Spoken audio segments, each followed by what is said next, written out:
arrived at Auschwitz. Once we arrived at Auschwitz, it was a beautiful day. I don't think I have ever seen the most beautiful day in Auschwitz again than the day that when we arrived.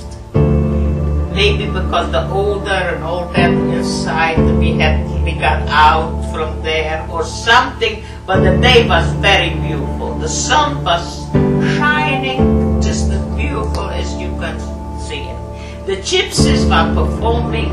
They had on one of the camps they had gypsies. They were performing, doing all kinds. A band was playing.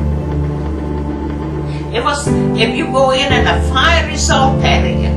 You don't go into something what we went in when we arrived to Auschwitz.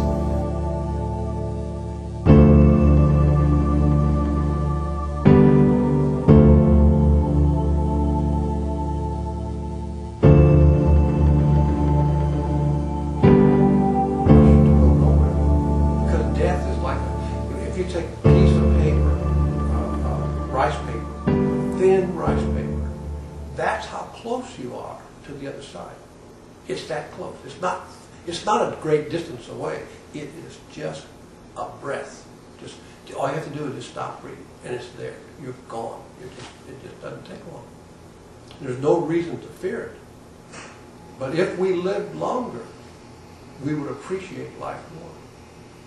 And when we're here, we're really kind of like in a dream state because we're hustle and bustle and doing all these things and worrying about this mortgage and the second mortgage and the kids going to college and what am I going to do here, and I have to make this much money and I have to have this and I have to have that, and I can't exist if I don't have these things. Of course you can exist.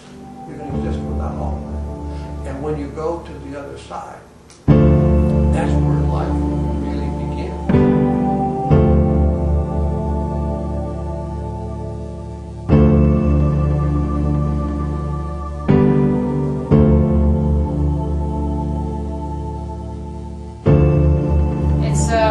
To the radiology, and I'm filling out the paperwork, and I just start crying.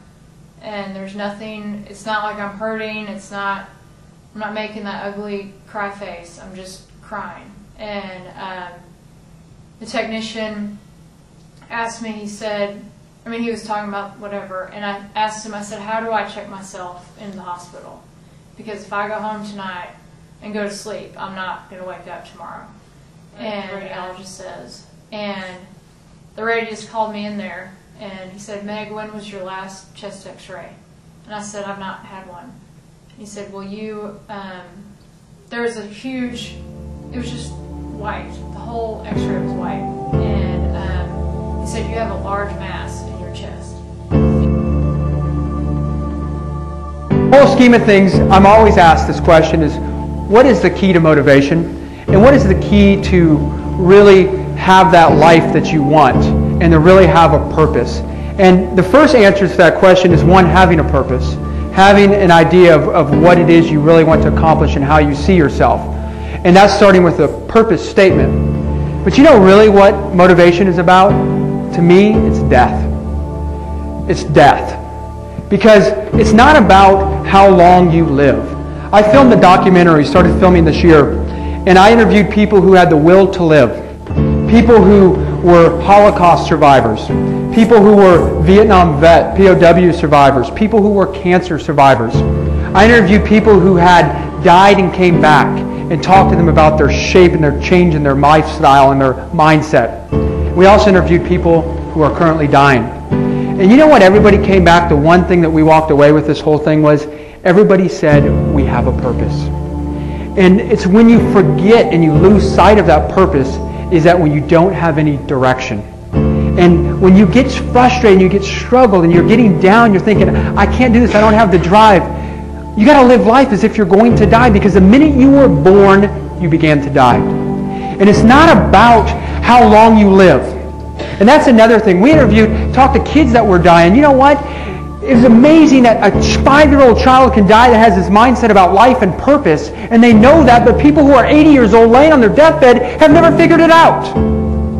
And you know what? It's the purpose. It's not about how long you live. If you live 20 years versus 70, when you're dead for 500, it really is insignificant the amount of time. It's only what you did in that time frame. So when you lose track and you lose that enthusiasm, you have to really put things in perspective. Why am I doing this? And who am I touching the lives of? And that's what you need to remember. And you need to rise above it and live as if it's going to end, because it will. But too many of us forget that. It's the purpose. It's the mission that you're set out here to do.